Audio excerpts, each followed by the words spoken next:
હિંમત ન હારવી, આત્મવિશ્વાસ રાખો.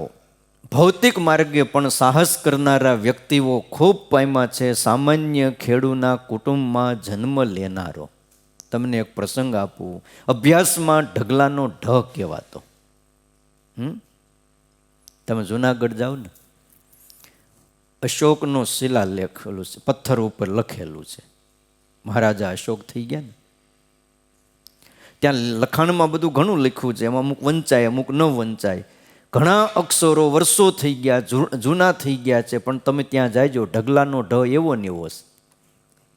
અમે તો ગયા હતા જુનાગઢ, નિરીક્ષણ કર્યું. આમ તમે ઓલા કણ જાઓ ને, દામોદર કુંડ ત્યાં વચ્ચે આવે. અશોકે લખેલું છે એમાં બધું, કંઈ કઈ સાલમાં ત્યાં આવ્યા ને શું થયું ને બધું. બીજા અક્ષરો ભૂસાઈ ગયા છે, પણ ઢગલાનો ધ એવો ને એવો જાણે કાલ લીખો છે. જટ લઈને જાય નહીં ઢગલાનો ધ. એવા હતા. સાઈકીરો હોન્ડા એનું નામ હતું. એનું એક સ્વપ્ન હતું. હોન્ડા એની અટક હશે. આ બધા થયા પેલી બાજુ, ચીન નેપાળ બાજુ. વિશ્વનો મહાન મેકેનિક બનવાનું એનું એક સ્વપ્ન હતું. 21 વર્ષની વયે એણે એક ધંધો કર્યો અને એમાં ભારે નિષ્ફળતા મળી. અભ્યાસ પૂર્ણ કરીને પછી ધંધે લાગ્યો. 21 વર્ષની ઉંમરે ધંધામાં સફળતા ન મળી, છતાંય હિંમત ન હાર્યો અને 30 વર્ષની વયે ટેકનિકલ સ્કૂલમાં એણે પ્રવેશ મેળવ્યો. અને એના આધારે એમ કહેવાય છે કે એણે એક પિસ્ટન બનાવ્યું, પરંતુ વિશ્વયુદ્ધમાં એવો બરબાદ થઈ ગયા. બીજું વિશ્વયુદ્ધ થયું ને, બરબાદ થઈ ગયા. વિશ્વયુદ્ધ બાદ બેઠા થયેલા જાપાનમાં લોકોની અવરજવર થઈ ચાલુ. હવે અવરજવર કરવા માટે એ સમયમાં સાયકલની શોધ હતી. તો અંધારામાં આવવું જવું, પહાડી બધા પ્રદેશો, તો એણે આગળ સાયકલમાં બેટરી નાખી અને એના આધારે બેટરી ચાલુ રાખે ને સાયકલ ચલાવીને લોકો આગળ રસ્તો દેખાય ને જતા. પછી મોટરસાયકલ બનાવી. ધીમે ધીમે એમાં સુધારા કરતા કરતા વિશ્વને પોતાના સાહસના બળે જગવિખ્યાત હોન્ડા કંપનીની ભેટ આપી. આ જે હોન્ડા આવે છે ને, મોટા ભાગના માણસો હોન્ડા વાપરે છે. પણ એ સાઈકીરો હોન્ડા નામના વ્યક્તિએ આ બનાવેલું. એના નામ ઉપરથી હોન્ડા હાલે છે. કંઈ ચલાવો છે એનું નામ હોન્ડા નથી. જેણે બનાવ્યું છે ને એની અટક છે કે એનું નામ છે. પણ તમે વિચાર કરો, ઢગલાનો ઢ હતો ને એણે હોન્ડા આખા દેશને દેશ વિદેશમાં આપી દીધું. એટલે એવું નથી કે માણસ નપાસ થાય છે ને હાવ ફેલ થાય છે એટલે કાંઈ ન કરીએ. કે પરમાત્માએ દરેકના માટે કાંઈક ને કાંઈક દરવાજા ખુલ્લા જ રાખ્યા છે. આ એક નહીં બીજો, બીજો નહીં ત્રીજો. કયો એક સમયે તોફાની વૃત્તિ હતી. બીજી એક વાત કરું, જેને સ્કૂલમાંથી કાઢી મૂકવામાં આવ્યો. કેટલો તોફાની છે એ વ્યક્તિ. સ્કૂલમાંથી કાઢી મૂકે એટલે કાંઈ નાનું હુનું તોફાન તો ન જ હોય ને. બાકી આપણને એટલી ખબર છે કે શિક્ષક છે ને એ 100 માતાની ગરજ સારતા હોય છે. એ ગુરુઓ બહુ વાલથી ભણાવતા હોય છે, બહુ પ્રેમ આપતા હોય છે. તમે એટલો વિચાર કરો કે તમે એક છોકરાને ઘરમાં ન હાચવી શકતા હો, તે આ જે ગુરુકુળો ચલાવતા હોય એ 3-3 હજારને હાચવતા હોય તો એમનેમ તો ન હચવાતા હોય ને. એટલું તો આમ માણસને ખબર પડે ને. કોઈ સ્કૂલો ચાલતી હોય 1500-2000 છોકરાઓને એ હાચવતા હશે. તમે આ લોકડાઉનમાં મને એક હરિભગત કહેતા, મને કે હવે સ્કૂલ ખુલે ને તો સારું. મેં હું તમારે ભણવા જવું છે? મને કે મારે નથી જવું, મારા છોકરાઓને જવું છે. થાકી ગયા છે ઘરે બધા. અને થાય ને આ 8-9 મહિનામાં ન થાકી ગયા બધા? રાડ નાખી ગયા. હવને ખબર પડી કે અમારા છોકરા કેવા છે એમ. આજ દી લગી એમ માનતા કે અમારા છોકરા જેવો છોકરો નહીં, પણ 8-9 મહિના ઘરે રહ્યા તે બધાને ખબર પડી ગઈ કે ઓહો હો આ હવેડાને ડાટા કાઢે એવા છે. બોલો, ઉડતા પંખી પાડી દે. હવે એને 2-3 હજારને હાચવતા હોય.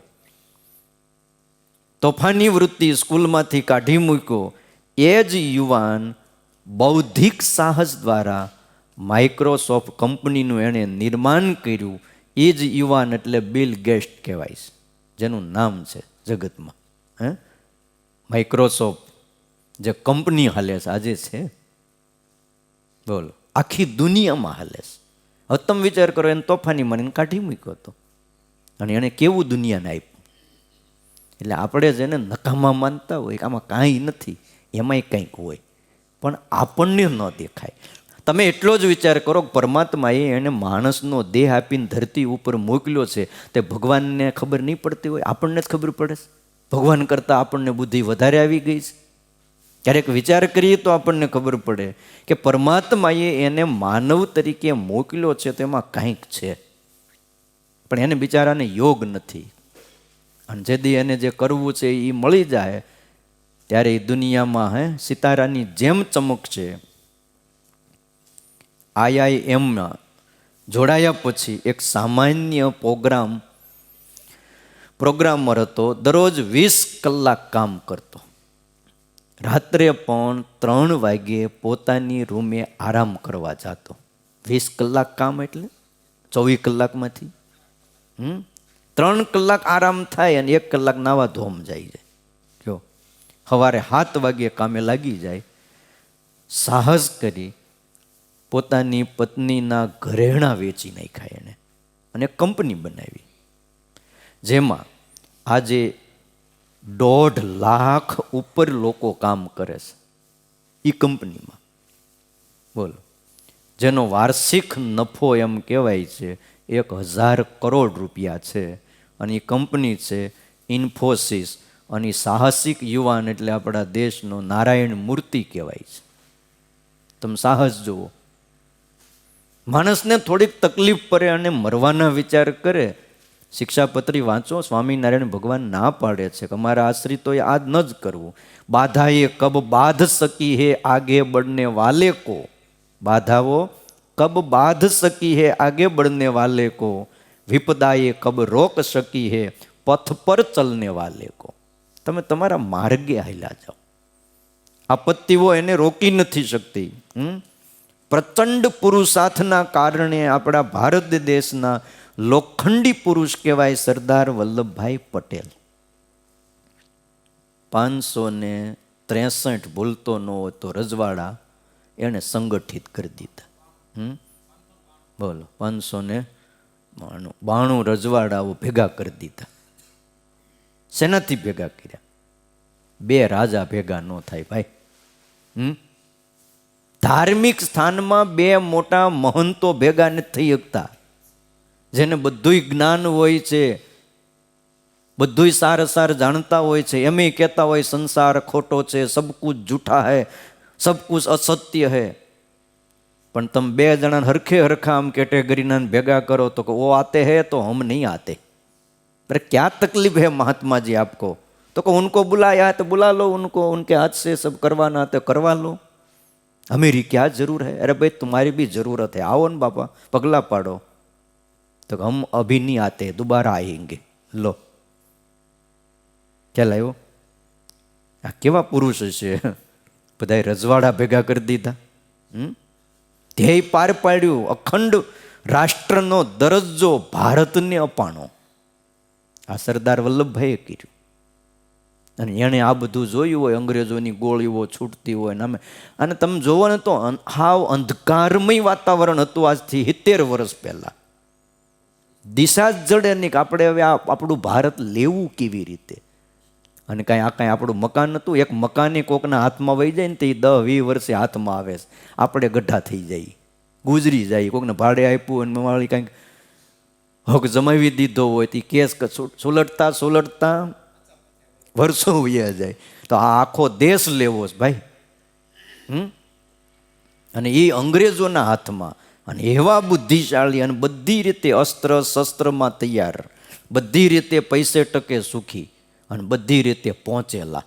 હવે આની પાસેથી લેવું એટલે કાંઈ નાની હુની વાત નહોતી. તમને એમ જ થઈ જાય કે આના કરતાં તાપીમાં ઝંપલાવી દઈ, કોણ માથાકૂટ કરે. પણ આ બધાએ માથાકૂટ કરીને તે આપણે સુખે ભજન થાય. બધા એમ જ વિચારે કે આપણે કંઈ કરવું નથી, એમ ન હાલે. દરેક નાગરિકના રગે રગની અંદર, ભારતીયના નસે નસની અંદર આ દેશ મારો છે આવું અંદર ખુન્નસ હોવું જ જોઈએ. આપણે ભારતના છીએ.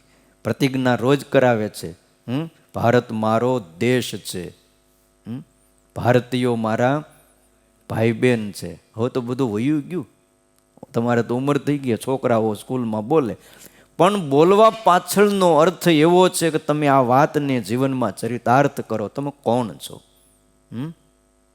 નિષ્ફળતાથી જે ડરતા નથી ને એ કંઈક કરી શકે છે. વિઘ્નો તો આવે ભાઈ, કોને નથી આવ્યા?